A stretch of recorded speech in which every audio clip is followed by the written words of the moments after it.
Welcome to கல்வி IAS academy YouTube channel. Online free Tamil சீரீஸில் ஒவ்வொரு இயலாக பார்த்துக்கிட்டு இருக்கோம். Already 6th 7th 10th complete பண்ணியாச்சு. 8th ஸ்டாண்டர்ட்லேயுமே 3 இயல்களை முடிச்சிட்டோம். இது எல்லாமே கல்வி ஐஏஎஸ் அகாடமியோட பிளேலிஸ்ட்டில் இருக்கும். அதே மாதிரி தமிழில் உள்ள இலக்கணத்துக்கு மட்டுமே தனியாக ஒரு பிளேலிஸ்ட்டும் இருக்குது. டிஎன்பிஎஸ்சி தமிழ் சீரீஸ்லையும் தமிழ் இலக்கணம் பகுதிகள்லையுமே நீங்கள் இதை ரெஃபர் பண்ணி பார்க்கலாம். ஸோ இன்றைக்கான கிளாஸ் பார்க்கலாம். கல்வி கரையில் இயல் 4. ஸோ முதல்ல பார்த்தீங்கன்னா கல்வி அழகே அழகுன்ற டைட்டிலில் ஒரு கவிதை பேழை கொடுத்துருக்குறாங்க. மனிதர்கள் தங்களை அழகுபடுத்தி கொள்ள எண்ணற்ற அணிகலன்களை பயன்படுத்துகின்றனர். அவை தங்கம், வெள்ளி போன்ற விலை மதிப்பு மிக்க உலோகங்களால் செய்யப்பட்டவை. ஆனால் மனிதனுக்கு அழகையும் உயர்வையும் தரக்கூடிய உண்மையான அணிகலன் எது என்பதை கூறும் நீதிநெறி விளக்கப்பாடல் ஒன்றை அறிவோம். ஸோ இதுதான் நுழையும் முன்னில் கொடுத்துருக்குறாங்க. இங்கே ஒரு நீதிநெறி விளக்கப்பாடல் இருக்குது. ஆசிரியர் குமரகுருபரர். குமரகுருபரர் டிஎன்பிஎஸ்சி எக்ஸாமுக்கு ரொம்பவே முக்கியமான ஒருத்தர். ஸோ பார்க்கலாம். கற்றோருக்கு கல்வி நலனே கலனல்லால் மற்றோர் அணிகலம் வேண்டாவாம். முற்ற முழுமணி பூணுக்கு பூண் வேண்டா யாரை அழகுக்கு அழகு செய்வார் அப்படிங்கிறதா இந்த பாடல். பாடலின் பொருள் பாருங்க. ஒளிரும் மணிகளால் செய்யப்பட்ட அணிகலன்களுக்கு மேலும் அழகூட்ட வேறு அணிகலன்கள் தேவையில்லை. அதேபோல் கவனமாக பாருங்க. கல்வி கற்றவருக்கு அவர் கற்ற கல்வியே அழகு தரும். ஸோ கல்வியுடைய அழகு தான் அழகுன்றதை இங்கே சொல்லியிருப்பார். ஆகையால் அழகு சேர்க்கும் பிற அணிகலன்கள் அவருக்கு தேவையில்லை. ஓகே, ஸோ இது பார்த்து வச்சுக்கோங்க. அப்போ நீதிநெறி விளக்கப்பாடலில் இங்கே குமரகுருபரர் பேசுகிறது கல்வியை பற்றி அப்படிங்கிறத நீங்கள் தெரிஞ்சுக்கிறணும். தென் சொல்லும் பொருளும் பார்க்கலாம். கலன் என்பதன் பொருள் அணிகலன். கலன் ஒரே முடியும். முற்ற அப்படின்னா ஒளிர அப்படின்னு அர்த்தம். பார்த்துக்கோங்க. தென் நூல்வழி பார்க்கலாம். குமரகுருபரர் 17ஆம் நூற்றாண்டை சேர்ந்தவர். இவர் தமிழ் மொழிக்கு பெருமை தரும் பல சிற்றிலக்கியங்களை படைத்துள்ளார். கந்தர் கலிவெண்பா, கைலை கலம்பகம், சகலகலா வள்ளி மாலை, மீனாட்சி அம்மை பிள்ளைத்தமிழ், முத்துக்குமார சுவாமி பிள்ளைத்தமிழ் இதெல்லாம் இவர் எழுதின நூல்களில் ஒரு சில நூல்கள். அடுத்து பாருங்கள். நீதிநெறி விளக்கம் இவர் எழுதினது தான். கடவுள் வாழ்த்து உட்பட இதில் 102 வெண்பாக்கள் இருக்கிறதா சொல்லியிருக்கிறாங்க. பார்த்துக்கோங்க. நீதிநெறி விளக்கத்தில் இருக்கக்கூடிய வெண்பாக்கள் 102. ஓகே, இது போக குமரகுருபரருடைய காலம் ரொம்ப முக்கியம்.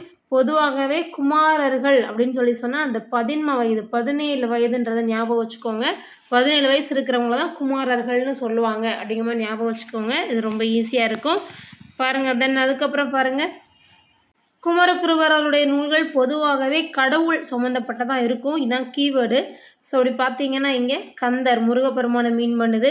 அதே மாதிரி கைலை சிவபெருமான் இருக்கக்கூடிய இடம் கைலை. சகலகலா வள்ளி கடவுளை மீன் பண்ணுது, அம்மனை மீன் பண்ணுது. மீனாட்சி அம்மை அம்மா தான்.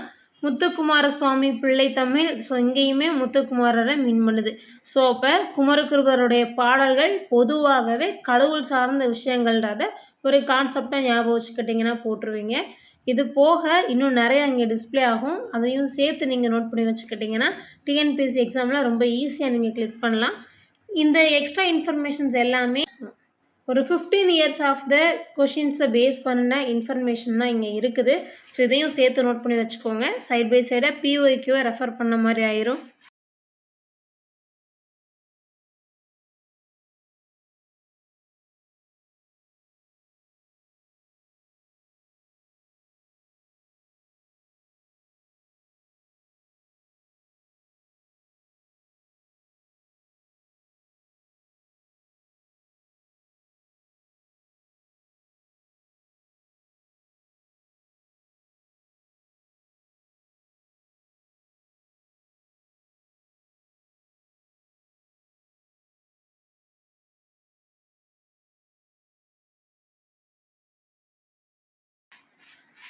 ஒரு நாலடியார் பாடல் கொடுத்துருக்குறாங்க.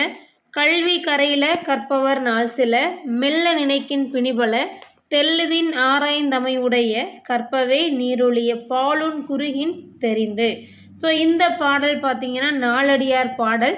இதில் அந்த முதல் வரி ரொம்ப முக்கியம். கல்வி கரையில கற்பவர் நாள் சில சொன்னது நாலடியார். ஓகே, இதை ஞாபகம் வச்சுக்கோங்க. மதிப்பீடு பார்க்கலாம். கற்றவருக்கு அழகு தருவது கல்வி. களனல்லால் எனும் சொல்லை பிரித்தெழுத கிடைப்பது களன் கூட்டல் அல்லால். தென் புத்தியை தீட்டு அப்படின்னு சொல்லி ஒன்று கொடுத்துருக்குறாங்க. எழுதினவர் ஆலங்குடி சோமு. ஸோ இதில் பாடல் வரிகள் பெருசாக முக்கியம் கிடையாது. சொல்லும் பொருளும் பாருங்கள். தடம் அடையாளம், தடம் பதிக்கணும் அப்படின்னா அடையாளம் பதிக்கணும் அப்படின்னு ஞாபகம் வச்சுக்கோங்க. அகம்பாவம் செருக்கு உங்களுக்கு தெரிஞ்ச ஒன்று தான். நான் ஆலங்குடி சோமு பற்றி என்ன அப்படின்னா, இவர் எந்த ஊருன்னு பார்த்து வச்சுக்கோங்க. ஆலங்குடி சிவகங்கை மாவட்டத்தில் இருக்குது. இவருக்கு தமிழக அரசுடைய கலை மாமணி விருது வாங்கியிருக்கிறாரு. நான் மதிப்பீடு பாருங்கள். என் நண்பர் பெரும் புலவராக இருந்த போதும் அகம்பாவம் இன்றி வாழ்ந்தார். கோயிலப்பா, கோயில் கூட்டல் அப்பா, இதான் நீங்கள் பிரித்தெழுதுனா கிடைக்கும். பகைவன் கூட்டல் என்றாலும் சேர்த்தெழுதுனீங்கன்னா பகைவன் என்றாலும். பல்துறை கல்வி உரைநடை கொடுத்துருக்குறாங்க, பார்க்கலாம். கேடில் விழுச்செல்லும் கல்வி மனிதன் விலங்கிலிருந்து மாறுபட்டு உயர்ந்து நிற்பதற்கு அடிப்படையாய் விளங்குவது கல்வி. மனித சமுதாயத்தின் வளர்ச்சியிலும் அதை சீர்திருத்தி இட்டு செல்வதிலும் கல்வி பெரும் பங்கு வகிக்கிறது. மனித ஆற்றலை மேம்படுத்தவும், பண்பாட்டினை காக்கவும், அறிவியலை வளர்க்கவும், நாட்டுப்பற்றை ஊட்டவும் சான்றோர் பலர் பெரிதும் முயன்றனர். அவ்வகையில் திருவிக்காவின் கல்வி சீர்திருத்த சிந்தனைகளை அறிவோம். ஸோ இதுதான் நுழையும் முன்னில் கொடுத்துருக்குறாங்க. இதில் மார்க் பண்ணதை மட்டும் பாருங்கள், போதும். ஒரு 6-7 இன்ஃபர்மேஷன்ஸ்குள்ளே தான் இருக்கும். ஸோ அது மட்டுமே எனக்கு உங்களுக்கு. ஸோ முதல்ல எடுத்தோடனே பாருங்கள், இளமையில் கல், இதை சொன்னவங்க யாருன்னா ஔவையார். அடுத்து பாருங்கள். ஸோ கல்வி பயிலுதலில் முக்கியமான ஒரு சில விஷயங்கள் இருக்குது. என்னென்னு பாருங்கள். தொழில் நோக்குடன் கல்வி பயிலுதல் வேண்டாம். அறிவு விளக்கத்தின் பொருட்டு கல்வி பயிலுதல் வேண்டும் என்றும் இயற்கை எண்ணை எச்சரிக்கை செய்த வண்ணம் இருக்கிறாள். ஸோ இது என்ன பொருள்னு பார்த்தீங்கன்னா, ஃபார் எக்ஸாம்பிள் இன்ஜினியரிங் கிராஜுவேட்ஸ் எடுத்துக்கோங்க. ஸோ பிஇ படிக்கணும்னு நினைக்கிறாங்க அப்படின்னா அவங்களுக்கு வந்து என்ன கற்றுக்கிட்டாங்கன்றது பெருசாக இருக்காது. So most of the times அவங்க டிகிரி ஹோல்டர், அந்த டிகிரி அப்படி தான் மீன் பண்ணுவாங்க. But what they are learned அப்படின்றது ரொம்ப கம்மியான ஒரு விஷயம். அதை பற்றி தான் இங்கே சொல்லியிருப்பாங்க. நம்மளுடைய அறிவு வளரத்தான் நம்ம படிக்கணுமே தவிர எனக்கு வேலை கிடச்சிரும் அதுக்காக அப்படிங்கிறத படிக்கக்கூடாது. இதால் பேசிக்கான ஒன்று. தெரிந்தெழுவும் பாக்ஸ் பாருங்கள், ரொம்பவே முக்கியம். கல்வி என்பது வருவாய் தேடும் வழிமுறை அன்று. ஓகே, சம்பாதிக்கிறதுக்காக கல்விங்கிறது கூடாது. அது எதற்காக அப்படின்னா மெய்மையை தேடவும் அறநெறியை பயிலவும் மனித ஆன்மாவுக்கு பயிற்சி அளிப்பதுன்னு சொல்லி சொல்கிறாங்க. சொன்னவங்க யாருன்னா விஜயலட்சுமி பண்டிட் அவர்கள். இதில் இன்னொரு முக்கியமான ஒரு டேட்டா இருக்குது, அதான் அந்த செகண்ட் ஹாஃபில் கொடுத்துருக்குற ஒன்று. விஜயலட்சுமி பண்டிட் யாருன்னு பாருங்கள், ஐநா அவையுடைய முதல் பெண் தலைவர். ஓகே, ரொம்ப முக்கியம். ஸோ ஐநா அவையின் முதல் பெண் தலைவர் யார் அப்படின்னு கேட்டாங்கன்னா விஜயலட்சுமி பண்டிட். நெக்ஸ்ட் ஒன் பாருங்கள், இது முக்கியமான ஏரியா. இதில் கொஷின்ஸ் வந்திருக்கு. மேட்ச் மாதிரி கொஷின்ஸ் எல்லாம் வர்றதுக்கான வாய்ப்பு இருக்கக்கூடிய ஏரியா பாருங்கள். இயற்கை ஓவியம் 10 பாட்டு, இயற்கை இன்பக்களம் கலித்தொகை, இயற்கை வாழ்வில்லம் திருக்குறள், இயற்கை இன்ப வாழ்வு நிலையங்கள் சிலப்பதிகாரமும் மணிமேகலையும், இயற்கை தவம் சிந்தாமணி, இயற்கை பரிணாமம் கம்பராமாயணம், இயற்கை அன்பு பெரிய புராணம், இயற்கை இறையருள் தேவார திருவாசக திருவாய்மொழிகள். ஓகே, ஸோ இதில் தமிழுக்கு கதி என்று அழைக்கப்படுபவை அப்படின்ற மாதிரியான இதெல்லாம் இருக்குது. கதி அப்படின்னா காஃபார் கம்பராமாயணம், தீஃபார் திருக்குறள். ஓகே, ஸோ இதை பக்கம் நோட் பண்ணி வச்சுக்கோங்க.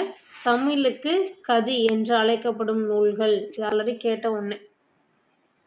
ஸோ இதை எப்படி ஞாபகம் வைக்கலாம் அப்படிங்கிற ஷார்ட்கட்ஸ் பாருங்கள். ஓவியம் 10 பாட்டுன்னு இருக்கா. ஸோ ஒரு ஓவியத்துடைய விலை 10 ரூபாய் அப்படின்னு ஞாபகம் வச்சுக்கோங்க. இன்பக்களம், களம் கலித்தொகை ரைமிங்காக வரும், அதனால் உங்களுக்கு பெருசாக டிஃபிகல்ட்டி இருக்காது. வாழ்வில்வம், நம்ம எப்படி வாழணும் அப்படின்னு நமக்கு தெரியணும்னா கண்டிப்பாக திருக்குறள் படித்தா போதும். இன்ப வாழ்வு, அதே நம்ம ரொம்ப இன்பமாக ரொம்ப ஜாலியாக வாழணும் அப்படின்னா சிலப்பதிகாரம் மணிமேகலை கோவலனுடைய வாழ்க்கை ஞாபகம் வச்சுக்கோங்க. ஸோ அது உங்களுக்கு போதும். தென் இயற்கை தவம் புரியணும் அப்படின்னா மணிகள் சிந்தாமல், மணினா கையில் வச்சுருக்கிற பாசி மாதிரி முனிவர்கள் ஒன்று வச்சுருப்பாங்களே, அதை கவுண்ட் பண்ணிகிட்டே இருப்பாங்க. ஸோ அந்த பீட்ஸ் வந்து சிந்தாமல் பத்திரமா பார்த்துட்டு அதை கவுண்ட் பண்ணிகிட்டே இருக்கிறது தான் தவம் அப்படின்ற மாதிரி ஞாபகம் வச்சுக்கோங்க. இயற்கை பரிணாமம் கம்பராமாயணம், இதுவும் ரைமிங்காக வரும். தென் இயற்கை அன்புனா பெரிய புராணம். அன்பு தான் அந்த உலகத்தில் ரொம்ப பெருசு அப்படிங்கிற ஞாபகம் வச்சுக்கோங்க. தென் இறையருள், இறைவன் சம்மந்தப்பட்டது கண்டிப்பாக தேவாரம் திருவாசகம் இல்லாமல் இருக்காது. ஓகே, அடுத்து பாருங்கள், ஏடென்று கல்வி சிலர் எழுதும் பேசும் ஏழென்று கல்வி பலர் கெட்டாதென்றும் வீடென்று கல்வி ஒரு தேர்வு தந்த விளைவென்று கல்வி அது வளர்ச்சி வாயில். சொன்னவர் யாருன்னா குலோத்துங்கன். ஓகே, ஸோ ஒரு எக்ஸாமுக்காக படிக்கிறது கிடையாது, அது வளர்ச்சியை நோக்கி இருக்கக்கூடியன்னு சொல்லி சொன்னவர் குலோத்துங்கன். அடுத்த நாடக கல்வி பாருங்க, நாடகத்துக்கு நல்வழியில் புத்துயிர் வழங்க வேண்டும். பாருங்க, நாடகம்.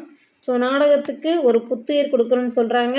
நாடகத்தை நல்வழிப்படுத்தி மாணாக்கரை அதன் கண் தலைப்படுமாறு செய்யணும்னு சொல்கிறாங்க. அடுத்த அறிவியல் கல்வி கொடுத்துருக்குறாங்க. உலக வாழ்விற்கு மிக மிக இன்றியமையாதது எதுன்னு பார்த்தீங்கன்னா அது அறிவியல். புற உலக ஆராய்ச்சிக்கு அறிவியல் கொழுக்கொம்பு போன்றது. கொழுக்கொம்பு அறிவியலில் தான் இங்கே கொழுக்கொம்புன்னு சொல்லி சொல்கிறாங்க. இந்த நூல்வழி பார்க்கலாம். திருவிக்காவுடைய முழு பேரை பார்த்து வச்சுக்கோங்க. திருவாரூர் விருத்தாச்சலம் கல்யாண சுந்தரனார். இவருக்கு அரசியல், சமூகம், சமயம் போன்ற பல விஷயங்களில் ஈடுபாடு இருக்குது. இது காமனான ஒன்று. தமிழ் தென்றல் என்றவர் அழைக்கப்படுறாரு. பாருங்கள், தமிழ் தென்றல் திருவிக்கா கேள்விப்பட்டிருப்பீங்க.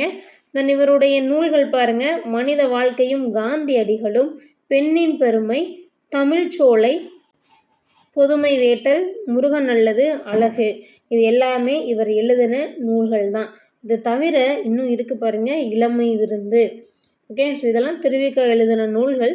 தென் இதில் பார்த்தீங்க அப்படின்னா ஷார்ட்கட்டில் ஞாபகம் வச்சுக்கோங்க. ஒரே ஒரு சின்ன ஷார்ட்கட் என்ன அப்படின்னா, ஒரு கல்யாணம் நடக்குது. ஓகே, அந்த கல்யாணத்துக்கு காந்தி வர்றாரு. ஓகே, அவ்வளோதான். இது மட்டும் உங்களுக்கு தெரிஞ்சிச்சுன்னா ஷார்ட்கட்டே முடிஞ்சிருச்சு. ஒரு கல்யாணம் நடக்குது, திருவிக்கா, ஃபார் கல்யாணம் ஞாபகம் வச்சுக்கோங்க. ஒரு கல்யாணம் நடக்குது, கல்யாணத்துக்கு யார் வரா? நம்ம காந்தியடிகள் அவர்கள் வர்றாங்க. ஸோ இதில் பார்த்தீங்க அப்படின்னா காந்தியடிகள் வர்றாங்க, இதிலே காந்திக்கான ஷார்ட்கட் முடிஞ்சிடும். கல்யாணத்தில் யார் இருப்பா? பெண், மாப்பிள்ளை எல்லாம் இருப்பாங்களே. ஸோ பெண் இருக்காங்க, ஆனால் பெண். தென் அங்கே பாருங்கள், சோலையை சேலை ஞாபகம் வச்சுக்கோங்க. ஸோ கல்யாணத்துக்கு சேலை வாங்குறாங்க. பொதுமை வேட்டலில் வெக்கம் ஞாபகம் வச்சுக்கோங்க. அந்த கல்யாண பொண்ணு வெக்கப்படுறாங்க. முருகன் அல்லது அழகு, அவங்க ரொம்ப அழகாக இருக்காங்க அப்படின்னு ஞாபகம் வச்சுக்கோங்க. விருந்து, கல்யாணத்துக்கு வந்தவங்களுக்குலாம் விருந்து வைக்கிறோம். ஓகே, ஸோ ஒரு கல்யாணம் நடக்குது, கல்யாணத்துக்கு காந்தியும் வந்திருக்கிறாரு.